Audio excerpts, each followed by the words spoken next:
आप सभी को नमस्कार। मैं आपके बीच Lokesh Kumar Singh, education stress counsellor. आशा करते हैं आप सभी सेंट्रल आर्म पुलिस फोर्स के जितने भी देश भर के जवान हैं या जो भी कर्मचारी हैं वो मस्त होंगे। आप सभी की एक समस्या हमारे पास आई है और उस समस्या का हम समाधान कर रहे हैं।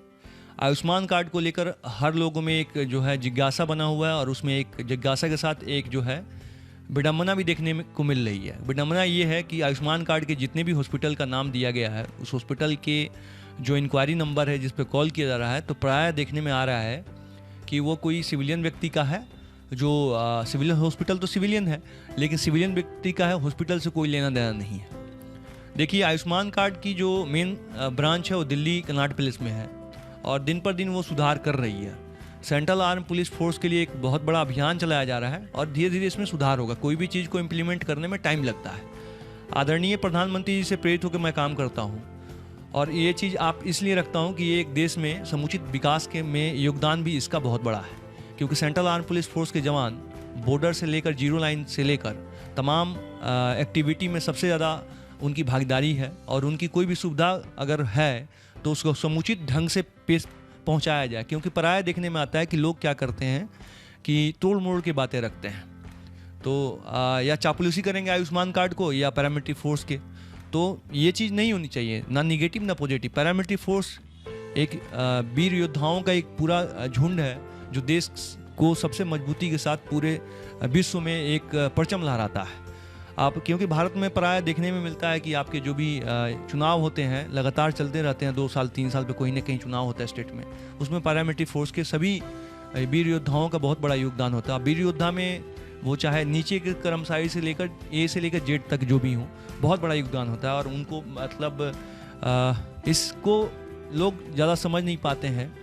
बस इतना जानते हैं कि पैरामिलिट्री फोर्स आई है, लेकिन उनको सुविधाओं के लिए जो प्रधानमंत्री जी ने काम किया है, वो आदरणीय अमित शाह जी जो कर रहे हैं, वो बहुत काबिल तारीफ़ है। लेकिन सबसे बड़ी बात ये है कि एक जो दुविधा उत्पन्न हुई है वो आयुष्मान कार्ड को लेके हुई है कि इसमें आपको ट्रांसफ़र कराइए लाइए। तो अगर लद्दाख में कोई बैठा हुआ है तो वो कहीं किसी भी पराया हॉस्पिटल में जाके जहाँ पे सेंट्रल आर्म पुलिस फोर्स का यूनिट नहीं है वहाँ से तो ट्रांसफ़र वो नहीं करा पाएंगे उनके गार्जियन। तो उसके लिए भी आयुष्मान कार्ड में काम चल रहा है, जिसमें कनाट प्लेस में मेरी बात चली थी। आप कभी भी अगर आपको कहीं दुविधा आता है आयुष्मान कार्ड को लेकर, तो कभी भी किसी भी जवान को घबराने की ज़रूरत नहीं है। यूनिट वाइज जो है या आपके बेस हॉस्पिटल हैं, आपके जो कंपोजिट हॉस्पिटल हैं, वहाँ पे उनका एक सेंटर बनाया गया जिस सेंटर में आप जाके आयुष्मान कार्ड एक्टिव कर सकते हैं। अब मोबाइल से भी एक्टिव कर लेंगे, उस पर भी काम हो रहा है। और अब जो है CSC सेंटर है उस पर भी आपको जाके आयुष्मान कार्ड एक्टिव कर सकते हैं। ये तो हो गया आयुष्मान कार्ड की कमी और जो है उसका कार्य।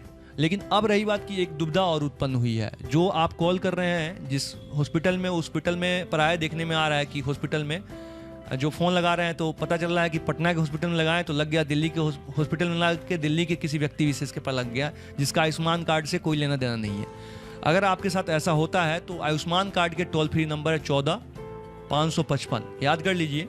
555 टिकिया एक हुआ करता था जो आप शायद कभी सुना भी होगा, लेकिन वैसे ही 14-555 लगाइएगा तो आयुष्मान हेल्प लाइन नंबर पे कॉल जाएगा। उसकी जो भी क्राइटेरिया है उसको फुलफिल करना है और फिर आपको हेल्पलाइन पे किसी व्यक्ति विशेष से बात होगी और वो उठा के आपको आपकी क्वेरी को दूर करेंगे।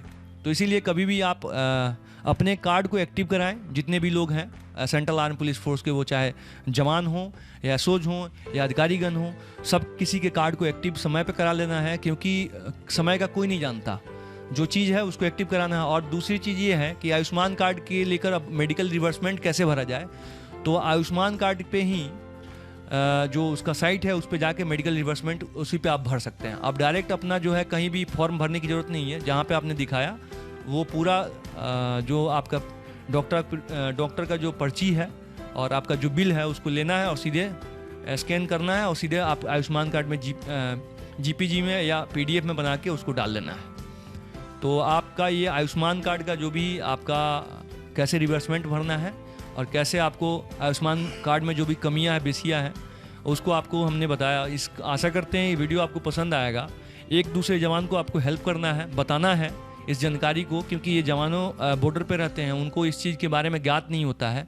और प्रायः देखने में आ रहा है कि लोग दिग्भ्रमित करने में देर नहीं लगाते हैं, समुचित जानकारी नहीं देते हैं। तो इस जानकारी को अगर आपको भी नहीं मिलता है तो आप सीधे टोल फ्री नंबर 14 555 पे लगा के डायरेक्ट बात कर सकते हैं। जय हिंद, वंदे मातरम, इनकलाब जिंदाबाद, भारत माता की जय।